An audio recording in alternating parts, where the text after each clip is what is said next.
Comment protéger vos business du vol? Comment protéger votre entreprise du vol? Les amis, c'est de ça que nous allons parler dans cette vidéo.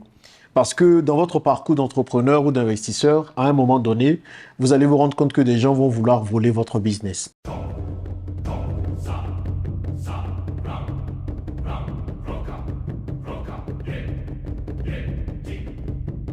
Bon, pourquoi aujourd'hui je suis en train de parler de vol de business? Pour ceux qui ne savent pas un peu ce qui se passe et qui n'ont pas suivi les précédentes vidéos, la société de livraison que j'ai lancée récemment avec un associé, EasyBox, a failli être détournée au Kenya.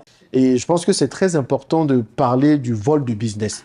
Et surtout, le vol de business qui intervient de la part d'un de vos employés. Parce que c'est quelqu'un avec qui on travaillait qui nous a fait le coup. D'accord? Donc, ces derniers jours, j'ai vraiment passé tout le temps à bien travailler sur toute la stratégie du groupe et puis surtout à faire le nettoyage parce que les ressources humaines sont la chose la plus précieuse que vous avez. Avec vos ressources humaines dans votre entreprise, vous pouvez soit réussir et faire des miracles ou échouer, tout simplement. Et vous pouvez être un grand visionnaire, vous pouvez avoir de grands projets, mais si l'exécution est mal faite, vous allez échouer. Donc, la première chose à faire pour éviter que demain vous ayez des problèmes de trahison, bien que vous n'en soyez pas responsable forcément parce que c'est d'autres personnes qui vous trahissent, hein. Mais les choses à faire, la première, c'est de penser au juridique quand vous lancez un business, d'accord?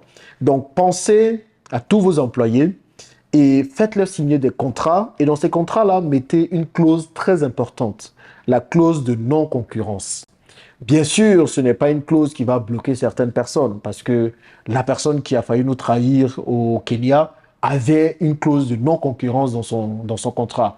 Mais forcément, les gens cherchent toujours des raccourcis pour aller trahir parce que de toutes les façons, quelqu'un qui est malhonnête sera tout le temps malhonnête de nature. C'est quelqu'un qui va chercher des subterfuges pour pouvoir assouvir son degré de malhonnêteté. Mais pensez quand même à ça, parce que ça peut être dissuasif. C'est quoi la clause de non-concurrence? C'est tout simplement le fait qu'un de vos employés n'a pas le droit d'aller travailler avec une autre entreprise ou de créer une entreprise dans le même secteur que vous pour aller démarcher vos clients actuels. OK?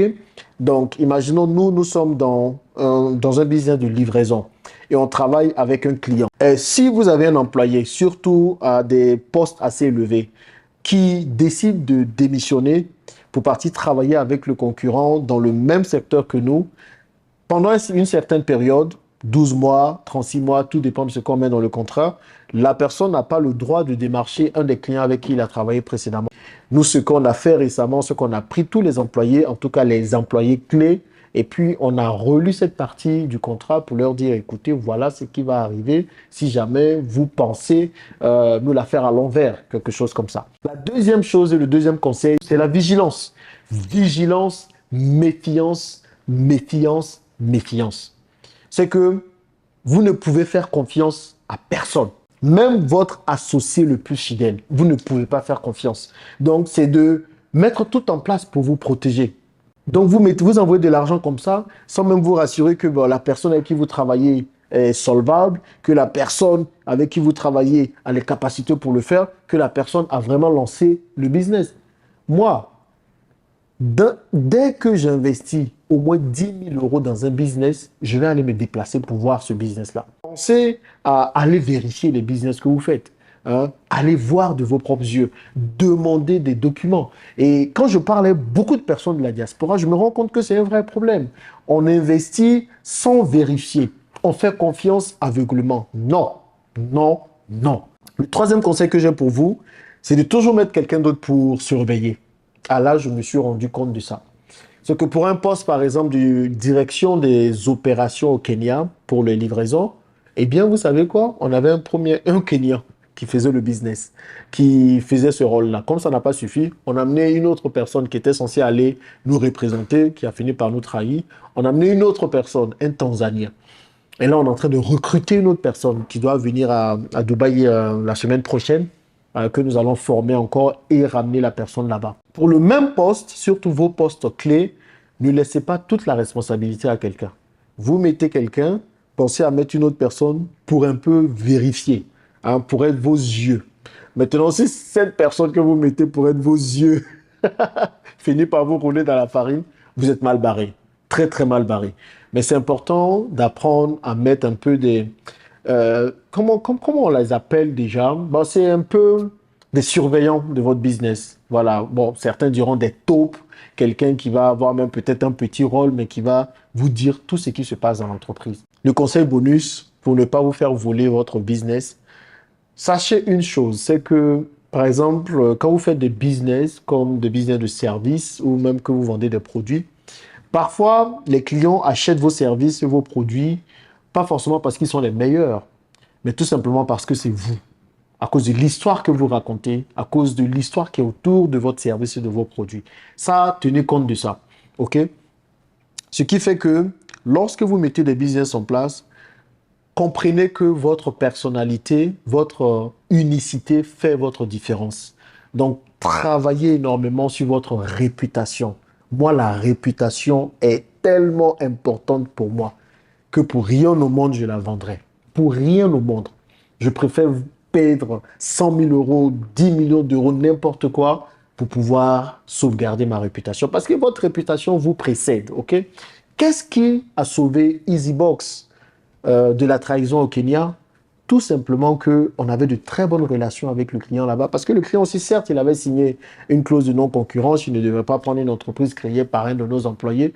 Mais il aurait pu faire ça en catimini. On aurait pu ne pas savoir avec qui il travaillait si jamais nous avait remplacé. Vous comprenez un peu?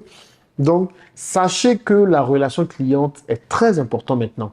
À vous d'avoir de très bonnes relations avec vos clients.